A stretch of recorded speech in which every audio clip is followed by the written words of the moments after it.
ಈಗ ಸ್ವಾಮೀಜಿಯವರಿಗೆ ಗೌರವಪೂರ್ವಕ ಮತ್ತೆ ಶ್ರೀಯುತ ರಾಮಾನಂದ ಸ್ವಾಮೀಜಿಯವರು ನೆಲಮಂಗಲ ಇಲ್ಲಿಂದ ಚಪ್ಪಾಳೆಯೊಂದಿಗೆ ಸಮರ್ಪಿಸಲು ಇಚ್ಛಿಸುತ್ತೇವೆ.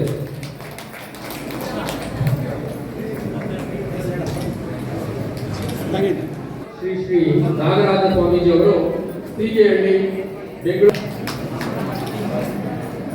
ನಮ್ಮೆಲ್ಲರ ಒಂದು ಜೋರಾದ ಚಪ್ಪಾಳೆಯೊಂದಿಗೆ ಸ್ವಾಮೀಜಿಯವರಿಗೆ ನಮಸ್ಕರಿಸುತ್ತಾ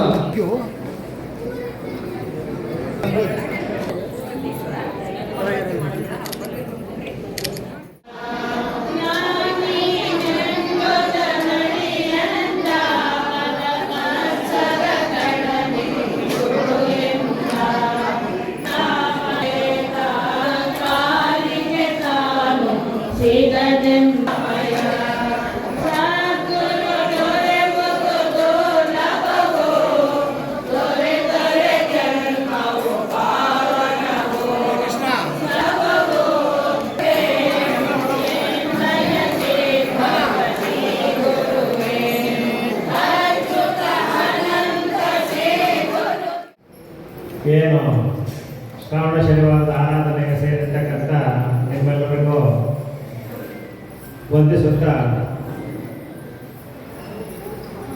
ಈ ಒಂದು ಸತ್ಸಂಗದಲ್ಲಿ ಇಲ್ಲಿವರೆಗೂ ಭಜನೆ ಮಾಡಿದಂಥ ಎಲ್ಲ ಭಕ್ತವೃಂದದವರೆಗೂ ವಂದಿಸುತ್ತಾ ಈಗ ವೇದಿಕೆ ಕಾರ್ಯಕ್ರಮ. ಈ ವೇದಿಕೆ ಕಾರ್ಯಕ್ರಮದಲ್ಲಿ ಮೊದಲನೇದಾಗಿ ರಮಣಾನಂದ ಸ್ವಾಮೀಜಿಯವರು ನಿಮ್ಮನ್ನು ಉದ್ದೇಶಿಸಿ ಅವರ ಒಂದು ಅನುಭವ ವಾಕ್ಯಗಳನ್ನು ದಿವ್ಯ ಜ್ಞಾನ ಪ್ರಭೆಯನ್ನು ಲೀಲೆಯನ್ನು ಕೊಂಡಾಡ್ತೀವೋ ಕಾಲಕ್ಕೆ ತಕ್ಕಂತೆ ಆ ದುಷ್ಟಶಕ್ತಿಗಳನ್ನು ಸಂಹಾರ ಮಾಡಲಿಕ್ಕೆ ಬಗೆ ಬಗೆಯಾಗಿರ್ತಕ್ಕಂಥ ಅವತಾರಗಳನ್ನು ತೆಗೆದುಕೊಂಡು ಸಂಹಾರವನ್ನು ಮಾಡಿ ಆ ವೈದಿಕ ಧರ್ಮವನ್ನು ಉಳಿಸ್ಕೊಂಡು ಬಂದಿರತಕ್ಕಂಥವನು.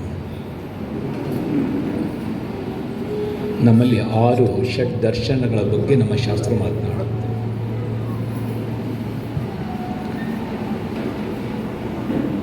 ಒಪ್ಪದೇ ಇರತಕ್ಕಂಥ ಧರ್ಮ, ಈಗ ಬೌದ್ಧ ಇರ್ಬೋದು, ಇಲ್ಲ ಜೈನ ಧರ್ಮ ಇರ್ಬೋದು,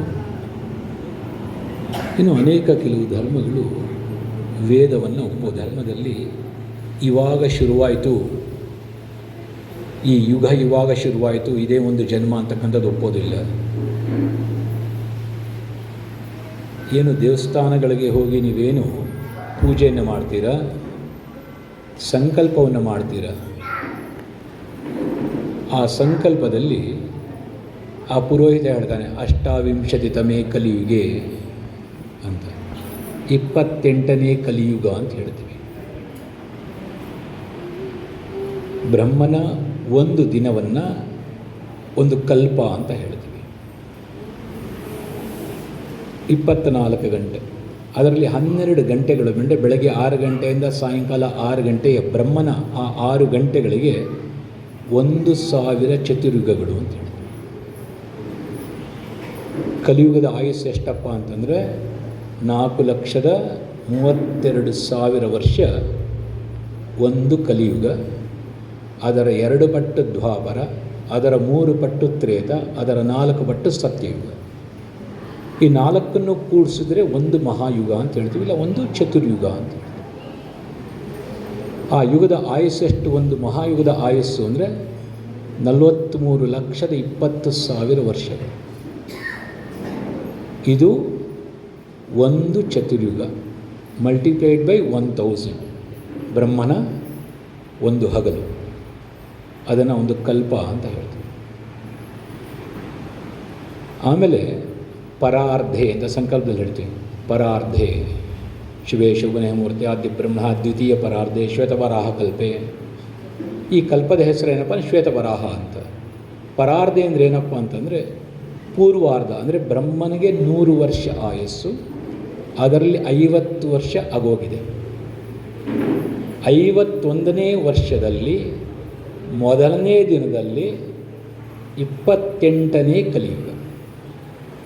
ಅಂದರೆ ಈ ಒಂದು ಪ್ರತಿಯೊಂದು ಕೂಡ ನಿರಂತರವಾಗಿ ರಿಪೀಟ್ ಆಗ್ತಾ ಇರತಕ್ಕಂಥ ನಮ್ಮ ಯುಗಗಳಲ್ಲಿ ಕೂಡ ಎಲ್ಲ ಎಷ್ಟೋ ಸತಿ ಈಶ್ವರ ಕೃಷ್ಣನಾಗಿ ಬಂದಿದ್ದಾನೆ, ರಾಮನ ಅವತಾರ ಬಂದಿದೆ, ಬಹಳಷ್ಟು ಅವತಾರಗಳು ಬೇರೆ ಬೇರೆ ಬೇರೆ ಅವತಾರಗಳು ಎಲ್ಲ ಯುಗದಲ್ಲೂ ಕೂಡ ತೆಗೆದುಕೊಂಡು ಬಂದಿದ್ದಾನೆ. ಏನಕ್ಕೆ ಅಂತಂದರೆ ಪ್ರಧಾನ ಧರ್ಮ, ಆ ಧರ್ಮವನ್ನು ಕಾಪಾಡಲಿಕ್ಕೋಸ್ಕರ ಭಗವಂತ ಬೇರೆ ಬೇರೆ ರೀತಿಯಾಗಿರ್ತಕ್ಕಂಥ ರೂಪಗಳನ್ನು ತೆಗೆದುಕೊಂಡು ದುಷ್ಟಂ ದುಷ್ಟ ಸಮಾಚರೇತ್ ಅಂತ ಹೇಳ್ತೀವಿ. ದುಷ್ಟರನ್ನು ದುಷ್ಟರೀತಿಯಿಂದಲೇ ಅವರನ್ನು ತೆಗೆದುಹಾಕುವಂತಕ್ಕಂಥ ಮಾತನ್ನು ಭಾಗವತದಲ್ಲಿ ಮಾತನಾಡ್ತಾರೆ. ಹೀಗೆ ಮುಂದುವರಿ ಅಂತ ಹೇಳ್ತಾರೆ. ಈ ಒಂದು ಆಶ್ರಮದ ಜ್ಞಾನಾಧಿಕಾರಿಗಳಲ್ಲಿ ಉತ್ತಮವಾದಂಥ ಕಾರ್ಯಕ್ರಮಗಳನ್ನು ಮಾಡ್ಕೊಂಡು ಬರ್ತಾ ಇದ್ದಾರೆ. ಅವರಿಗೆ ಇನ್ನೂ ಹೆಚ್ಚಿನ ಶಕ್ತಿಯನ್ನು ಭಗವಂತ ಕೊಡಲಿ ಅಂತ ಹೇಳ್ತಾರೆ. ಎರಡು ಮಾತನ್ನು ಮುಗಿಸ್ತೇನೆ.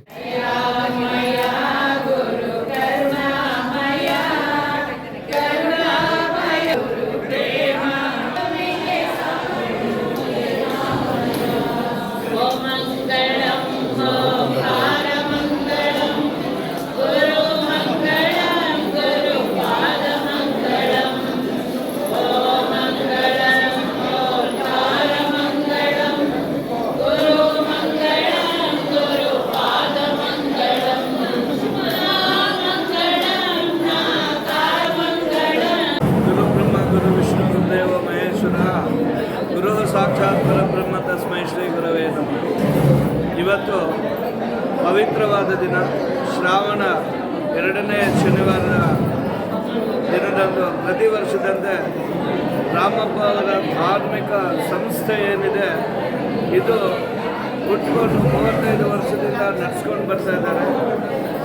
ಈ ಪುಣ್ಯ ಕಾರ್ಯದಲ್ಲಿ ಸಾಧು ಸಂತರನ್ನು ಕರೆದು ಸತ್ಸಂಗವನ್ನು ಇಟ್ಟು ಜೀವನ ಏನು, ಜೀವನದ ನಡವಳಿಕೆ ಏನು, ಧಾರ್ಮಿಕವಾದಂತಹ ಆಚರಣೆಗಳನ್ನು ಹೇಗೆ ಮಾಡಬೇಕು ಅಂತೇಳಿ ಸಾಧು ಸಂತರನ್ನು ಕರೆದು ಅವರಿಗೆ ಬಂದಂತಹ ಭಕ್ತಾದಿಗಳಿಗೆ ವಿಶೇಷವಾದಂತಹ ಪ್ರವಚನಗಳನ್ನು, ಆಶೀರ್ವಚನಗಳನ್ನು, ವಿಷ್ಣು ಸಹಸ್ರನಾಮ, ಭಗವದ್ಗೀತೆ, ಭಜನೆ ಮುಂತಾದವುಗಳನ್ನು ಹೃತ್ಪೂರ್ವಕವಾಗಿ ಸಾಂಸ್ಕೃತಿಕವಾಗಿ ಆಚರಣೆಗಳನ್ನು ಮಾಡಿಕೊಂಡು ಬಂದಿದ್ದಾರೆ. ಈ ವರ್ಷವೂ ಕೂಡ ಅದೇ ರೀತಿಯಲ್ಲಿ ಮಾಡಿದ್ದಾರೆ. ಆ ಸಂಸ್ಥೆಗೆ, ಯಾವ ರಾಮಪ್ಪ ಧಾರ್ಮಿಕ ಸಂಸ್ಥೆಗೆ ಪ್ರತಿಯೊಬ್ಬ ಯಾರು ಕಾರ್ಯಕರ್ತರಿದ್ದಾರೆ ಅವರಿಗೆ ಭಗವಂತ ಆಯುರಾರೋಗ್ಯ ಐಶ್ವರ್ಯ ಕೊಡಲಿ, ಇದೇ ಥರ ಸತ್ಸಂಗಗಳನ್ನು ಮಾಡಲಿ ಅಂತೇಳಿ ನಾನು ನನ್ನ ಹೆಸರು ಸ್ವಾಮಿ ಶಿವಾನಂದ ಸರಸ್ವತಿ ಮಹಾರಾಜ್, ಗೀತಾಶ್ರಮ, ಬಾಪೂಜಿ ನಗರ, ಬೆಂಗಳೂರು 26. ಅಧ್ಯಾತ್ಮವಾದಿಗಳು ಒಂದು 35ನೇ ವರ್ಷದ ಒಂದು ಅನಿವರ್ಸರಿ ಮಾಡ್ತಾ ಇದ್ದಾರೆ. ಶ್ರಾವಣದಲ್ಲಿ 2ನೇ ಶನಿವಾರ ಅವರ ಒಂದು ನೆನಪಿಗೋಸ್ಕರ ನಾಳೆಗೋಸ್ಕರ ಈ ಪ್ರೋಗ್ರಾಮನ್ನು ಮಾಡ್ತಾರೆ. ಈ ಪ್ರೋಗ್ರಾಮಲ್ಲಿ ಎಲ್ಲ ಭಕ್ತರು ಬಂದುಬಿಟ್ಟು ಭಜನೆ ಕೀರ್ತನೆ ಮಾಡಿ ನಮ್ಮ ಪ್ರವಚನವನ್ನು ಕೊಡ್ತಾರೆ ಮತ್ತು ಎಲ್ಲರೂ ಆಶೀರ್ವಾದ ಮಾಡ್ತಾರೆ. ಮತ್ತು ಜೀವರಾಶಿಗಳಿಗೆ ಆಧ್ಯಾತ್ಮ ಕಡೆ ಕರ್ಕೊಂಡು ಕೊಡೋದಕ್ಕೆ ಒಂದು ಉತ್ತಮ ಅವಕಾಶ ಮೀಡಿಯಾ ಹೊರಗಡೆಯಿಂದ ಮೈಸೂರಿಂದ, ನನ್ನ ಮಕ್ಕಳಿಂದ, ಬೆಂಗಳೂರಿಂದ ಇದು 35ನೇ ವರ್ಷ. ಅವರು ರಾಮಪ್ಪ ಅವರು ತುಂಬ ವರ್ಷದ ಆಧ್ಯಾತ್ಮ ನಡೆಸ್ಕೊಂಡು ಬರ್ತಾ ಇದ್ದಾರೆ. ತುಂಬ ಇಲ್ಲಿ ಒಂದು ಇದು ಯಾವ ಥರ ಒಂದು ಸೆಂಟ್ರಲ್ ಪ್ಲೇಸ್ ಇದೆ. ಎಲ್ಲ ಯಾರ್ಯಾರು ಭಕ್ತರು ಬರ್ತಾ ಇದ್ರು, ಹೊರಗಡೆಯಿಂದ ಬರ್ತಾ ಇದ್ರು, ಅವ್ರು ಇಲ್ಲಿ ಬಂದು ತಗ್ತಾ ಇದ್ರು ಮತ್ತು ಇವರಿಗೆ ಊಟದ ವ್ಯವಸ್ಥೆ ಎಲ್ಲ ಇಲ್ಲಿ ಮಾಡ್ತಾ ಇದ್ರು. ಹಾಗಾಗಿ ಇದು ಒಂದು ಒಳ್ಳೆ ಪುಣ್ಯದ ಒಂದು ಸ್ಥಳ. ಗುರುಗಳು ತಮ್ಮ ಏನು ಗುರುಗಳು ಎಷ್ಟು ಜನ ಏನು ಮಾತಾಡಿದ್ರು ಎಲ್ಲರ ಉದ್ದೇಶ ಒಂದೇ, ಈ ಮಾನವ ಜನ್ಮ ತುಂಬ ವಿರಳ ಸಿಗುವ, ಅದನ್ನು ಸರಿಯಾಗಿ ಉಪಯೋಗ ಮಾಡ್ಕೋಬೇಕು ಅಂತ. ಹಾಗಾಗಿ ನಾವು ಗರ್ಭದಲ್ಲಿದ್ದಾಗ, ತಾಯಿ ಗರ್ಭದಲ್ಲಿದ್ದಾಗ ನಾವು ಭಗವಂತನಿಗೆ ಹೇಳ್ಕೊಡ್ತೀವಿ, ಕೊನೆಯ ಜನ್ಮ ನನಗೆ ಸಾಕು, ಮುಂದೆ ನಾನು ಇದು ಬರೋದಿಲ್ಲ, ಮತ್ತೆ ಈ ಜನ್ಮದಲ್ಲಿ ನನಗೆ ಮುಕ್ತಿಯನ್ನು ಕೊಡು ಅಂತ ಕೇಳ್ಕೊಳ್ತೀವಿ. ಮತ್ತು ಏನು ಸಾಧನೆಗೋಸ್ಕರ ಉಪಯೋಗಿಸ್ಕೊಳ್ತೀವಿ ಅಂತ ಹೇಳ್ತೀವಿ. ಬಟ್ ಹೊರಗಡೆ ಬಂದಾಗ ಏನಾಗುತ್ತೆ ಅಂತ ಹೇಳಿದ್ರೆ ಎಲ್ಲ ಬರ್ಕೊಂಡ್ಬರ್ತೀವಿ. ಅದಕ್ಕೋಸ್ಕರ ಈ ಥರ ಒಂದು ಆಯೋಜನೆಗಳು ಯಾವ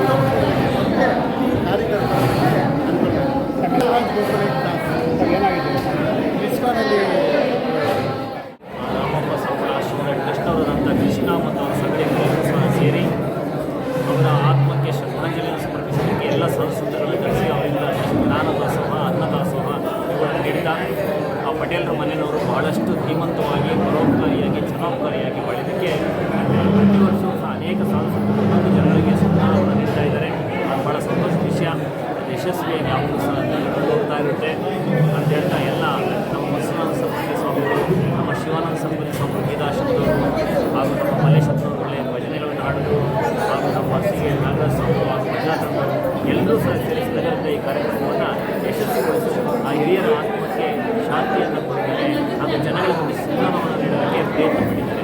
ಒಳ್ಳೆಯ ವಿಷಯ. ಎಷ್ಟು ಜನ ಬಂದಿದ್ದಾರೆ?